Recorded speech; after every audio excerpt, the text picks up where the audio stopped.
अवधूत चिंतन श्री गुरुदेव दत्त. श्री स्वामी समर्थ. मंडळी, कृपा सिंधू रहस्य गाथा या आपल्या हक्काच्या चॅनलमध्ये तुमच्या सर्वांचं मनापासून स्वागत आहे. मंडळी, आजचा हा व्हिडिओ काही साधा नाही. आज आपण ऐकणार आहोत अत्यंत पवित्र, श्रद्धेने भरलेली आणि चमत्कारिक अशी आदित्य रानोबाईची कथा, जी विशेषतः चौथा पौष रविवार या शुभ दिवशी ऐकली असता खूप मोठं फळ देणारी मानली जाते. मंडळी, ही कथा तयार करताना मी खूप अभ्यास केला आहे. विविध ग्रंथ, परंपरा आणि भक्ताच्या अनुभवाचा आधार घेतला आहे. कारण माझा एकच उद्देश आहे, तुमच्यापर्यंत शुद्ध, सकारात्मक आणि भक्तिमय ऊर्जा पोहोचवणं. आजच्या धावपळीच्या आयुष्यात माणूस मानसिक शांतता हरवत चाललाय. ताण, चिंता, भीती, नकारात्मक विचार यांनी भरून जातं.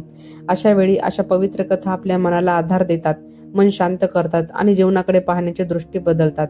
म्हणूनच विनंती आहे, हा व्हिडिओ अर्धवट सोडू नका. शेवटपर्यंत शांत मनाने ऐका. कारण अनेक वेळा कथेतला शेवटच आपल्या आयुष्यातील खरा संदेश देतो. कदाचित ही कथा कोणाच्या तरी जीवनात आशेचं किरण बनून येईल. कदाचित कोणाच्या तरी संकटातून मार्ग दाखवेल. आणि म्हणूनच ही कथा फक्त ऐकण्यासाठी नाही, तर मनापासून अनुभवण्यासाठी आहे.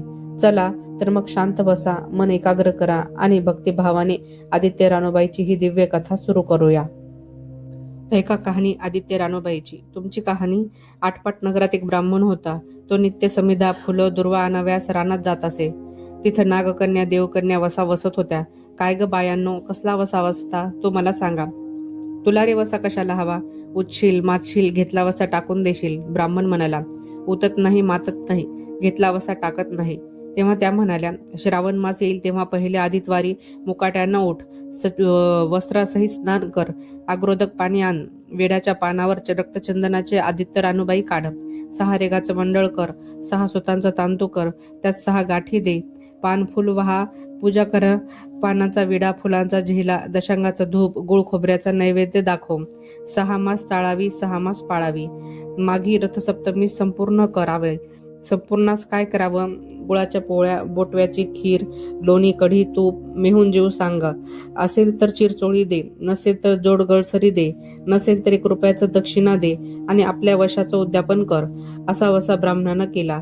त्याला सूर्यनारायण प्रसन्न झाला. भाग्यलक्ष्मी आली. तेव्हा राजाच्या राणीनं ब्राह्मणास बोलवून धाडले. ब्राह्मण जातेवेळी भिवू लागला, कापू लागला.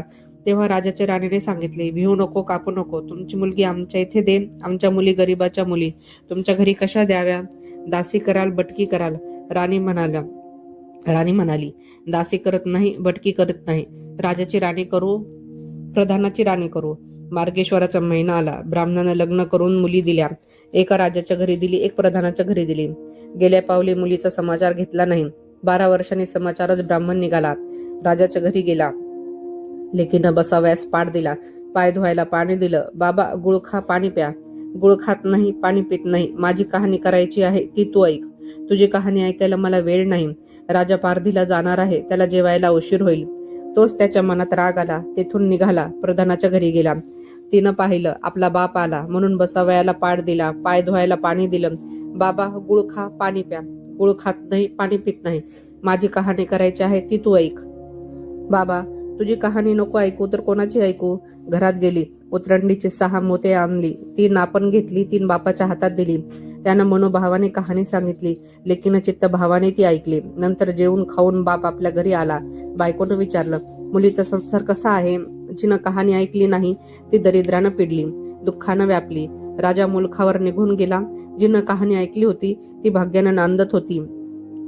इकडे दरिद्री जी आली होती तिनं आपल्या लेकास सांगितले, मावशी घनघोर नांदत आहे, तिकडे जाऊन काही दिलं तर घेऊन ये. पहिल्या आदितवारी पहिला मुलगा उठला. तळ्याच्या पाळी जाऊन उभा राहिला. अगं अगं दासींनो, तुम्ही दासी कोणाच्या? आम्ही दासी प्रधानाच्या. प्रधानाच्या राणीला जाऊन सांग, तुमच्या बहिणीचा मुलगा आला आहे. कसा आला आहे? काय आला आहे? फाटकं नेसलं आहे, तुटकं पांघरलं आहे, तळ्याच्या पाळीला उभा राहिला आहे. परसदारानं घेऊन या. परसदारानं घेऊन आल्या. नाव माखो घातलं, पितांबर नेसायला दिलं, जीव खाऊ घातलं, कोहळा पोखरला, होऊन मोहरा भरल्या. बाबा, कोठे ठेवू नको, विसरू नको, घरी जतन करून घेऊन जा. वाटेनं आपला जाऊ लागला. तो सूर्यनारायण माळ्याच्या रूपात आला. हातीचा कोहळा काढून घरी नेला. घरी गेला. आईनं विचारलं, काय रे बाबा, मावशीनं काय दिलं? दैवानं दिलं, कर्मानं नेलं. कर्माचे फळ पुढे उभे राहिले. मावशीनं दिलं होतं ते पण सर्व गेलं. पुढे दुसऱ्या आदितवारी दुसरा मुलगा गेला. तळ्याच्या पाळी जाऊन उभा राहिला. अगं अगं दासींनो, तुम्ही दासी कोणाच्या? आम्ही दासी प्रधानाच्या राणीला माझा निरोप सांग. त्यांनी सांगितला. मग प्रधानाच्या राणीने त्याला घरी नेऊन नऊ माखो घातलं, पितांबर नेसायला दिलं, जेऊ खाऊ घातलं, काठी पोखरून होन मोहराने भरून दिली. बाबा कोठे ठेवू नको, विसरू नको, घरी जतन करून घेऊन जा. वाटेत सूर्यनारायण गुरख्याच्या रूपात आला, हाताची काठी काढून घेतली. मुलगा घरी गेला. झालेली गोष्ट राणीला सांगितली. दैवाने दिले ते सर्व कर्माने नेले. पुढे तिसऱ्या आदितवारी तिसरा मुलगा गेला. तळ्याच्या काठी उभा राहिला. पहिल्यासारखा प्रधानाच्या राणीनं घरी नेऊन नऊ माखो घातलं, पितांबर नेसायला दिलं, जेऊ खाऊ घातलं, नारळ पोखरून होन मोहरांनी भरून दिलं, कोठे ठेवू नको, विसरू नकोस म्हणून सांगितलं. घरी जाताना विहिरीच्या काठी नारळ ठेवून पाणी प्यायला विहिरीत उतरला. तो नारळ गडगडून विहिरीत पडला. घरी गेला. आईनं विचारलं, काय रे बाबा, मावशीनं काय दिलं? आई ग, मावशीनं दिलं, पण दैवानं ते सर्व बुडालं. चौथ्या आदितवारी चौथा मुलगा गेला. तळ्याच्या काठी उभा राहिला. त्यालाही प्रधानाच्या राणीनं घरी नेऊन नऊ माखो घातलं, पितांबर नेसायला दिलं, जेऊ खाऊ घातलं. त्याला दह्याची शिदोरी होन मोहरा घालून बरोबर दिली. सूर्यनारायण घारीच्या रूपात आला. हाताची शिदोरी घेऊन गेला. घरी गेला.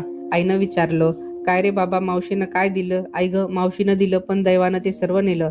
पाचव्या आदितवारी आपण उठली. तळ्याच्या काठी उभी राहिली. दासीने निरोप बहिणीला सांगितला. बहिणीनं परसदारांना घरी नेली, नाऊ घातली, पाटव नेसायला दिलं. प्रधानाची राणी आदितवारची कहाणी करू लागली. काय वसा करतेस तो मला सांग. बहीण म्हणाली, अगं चांडाळणी पापिनी, बापाची कहाणी ऐकली नाहीस म्हणून तुला दरिद्र आलं. राजाच्या राणीनं विचारलं, याला उपाय काय करू? तेव्हा तिनं वसा सांगितला. ती बहिणीच्या घरी राहिली. श्रावण मास आला. सांगितल्याप्रमाणे सूर्यनारायणाची पूजा केली. इकडे राजाला भाग्य आलं. राजानं बोलवू धाडलं. मावशी, तुला छत्र आली, चामर आली, पाईक आली. मला पापिनीला छत्र कोठली, चामर कोठली, पाईक कोठले, परवर कोठले? बाहेर जाऊन ताराशी बघताच तो राजा बोलवू आला. तशी आहे तशी घरी जायला निघाली. बहिणीने एकमेकींना आहेर केले. वाटेने जाऊ लागली. तो पहिल्या मजलेस स्वयंपाक केला. राजाला वाढला, मुलांना वाढलं, पान वाढून घेतलं. तेव्हा कहाणीची आठवण आली. करा रे हाकारा, पिटा रे डांगोरा, नगरात कोणी उपाशी आहे का याचा शोध करा. उपाशी नाही, काही नाही. वाटेने एक मोळी विक्या जात आहे. त्याला म्हणाले, आमच्या बाईची कहाणी ऐकायला ये. तुझ्या बाईची कहाणी ऐकून मला काय फळ? माझं पोट भरलं पाहिजे. असं म्हणून तो राणीकडे आला. तशी 6 मोते घेऊन तिनं त्याला दिली व 3 आपल्याला ठेवली. मनोभावे कहाणी सांगितली. चित्तभावाने त्याने ऐकली. त्याची लाकडाची मोळी होती ती सोन्याची झाली. तो म्हणाला, बाई, कहाणी ऐकल्याचं एवढं फळ, मग वसा घेतल्याचं काय फळ? काय वसा आहे तो मला सांग. तुला रे वसा कशाला हवा? उतशील मातशील, घेतला वसा टाकून देशील. उतत नाही वाटत नाही, घेतला वसा टाकत नाही. तेव्हा राणीनं वसा सांगितला. पुढं दुसऱ्या मजलेस गेली. स्वयंपाक केला. राजाला वाढला, मुलांना वाढलं, पान वाढून घेतलं. तेव्हा कहाणीची आठवण झाली. करा रे हाकारा, पिटा रे डांगोरा, नगरात कोणी उपाशी आहे का याचा शोध करा. उपाशी नाही, काही नाही. माळ्याचा मळा पिकत नाही, विहिरीला पाणी लागत नाही. असा एक माळी चिंतेत बसला आहे. त्याला हाक मारली, आमच्या बाईची कहाणी ऐकायला ये. तो आला. राणीने 6 मोते घेऊन ती त्याला दिली. 3 व आपण ठेवली. मनोभावाने कहाणी सांगितली. चित्तभावाने त्याने ऐकली. मळ्याचा मळा पिकू लागला, विहिरीला पाणी आलं. तो म्हणाला, बाई, कहाणी ऐकल्याचं एवढं फळ, मग वसा घेतल्याचं काय फळ? काय वसा आहे तो मला सांग. मग राणीने त्याला वसा सांगितला. पुढं तिसऱ्या मजलीस गेली. स्वयंपाक केला. राजाला वाढलं, मुलांना वाढलं, पान वाढून घेतलं. तेव्हा राणीला कहाणीची आठवण झाली. करा रे हाकारा, पिटा रे डांगोरा, नगरात कोणी उपाशी आहे का याचा शोध करा. उपाशी नाही, काही नाही. एक म्हातारी आहे, तिचा मुलगा वनात गेला आहे. एका डोहात बुडाला आहे. एका सर्पाने खाल्लं होतं, त्यामुळे चिंताव्रांत बसली आहे. तिला म्हणाला, आमच्या बाईची कहाणी ऐक. ती म्हणाली, कहाणी ऐकून मी काय करू? मी मुलासाठी रडते आहे. बरं, येते. मग ती राणीकडे आली. राणीने तिला पहिल्याप्रमाणे कहाणी सांगितली. तिनं चित्त भावाने ऐकली. तिचा मुलगा वनात गेलेला होता, तो आला. डोहात बुडाला होता, तो आला. सर्पाने खाल्ला होता, तो आला. ती म्हणाली, बाई, कहाणी ऐकल्याचे हे फळ, मग वसा घेतल्याचं काय फळ? वसा मला सांगा. मग राणीनं वसा तिलाही सांगितला. पुढे चौथ्या मजलेस गेली. स्वयंपाक केला. राजाला वाढलं, मुलांना वाढलं, पान वाढून घेतलं. तेव्हा कहाणीची आठवण झाली. करा रे हाकारा, पिटा रे डांगोरा, नगरात कोणी उपाशी आहे का याचा शोध करा. उपाशी नाही, काही नाही. काना डोळा मासाचा गोळा, हात पाय नाही असा एक मनुष्य रस्त्यामध्ये आहे. त्याच्या अंगावर तांब्याभर पाणी ओतलं. पालथा होता, तो उलथा केला. 6 मोते होती, 3 त्याच्या बिंबीवर ठेवली. 3 मोते आपण घेतली. राणीने मनोभावाने कहाणी सांगितली. ती त्याने ऐकली. त्याला हातपाय आले, देह दिव्य झाले. तो म्हणाला, कहाणी ऐकल्याचं एवढं फळ, मग वसा घेतल्याचं काय फळ? कसा वसा ते मला सांगा. मग राणीने त्याला वसा सांगितला.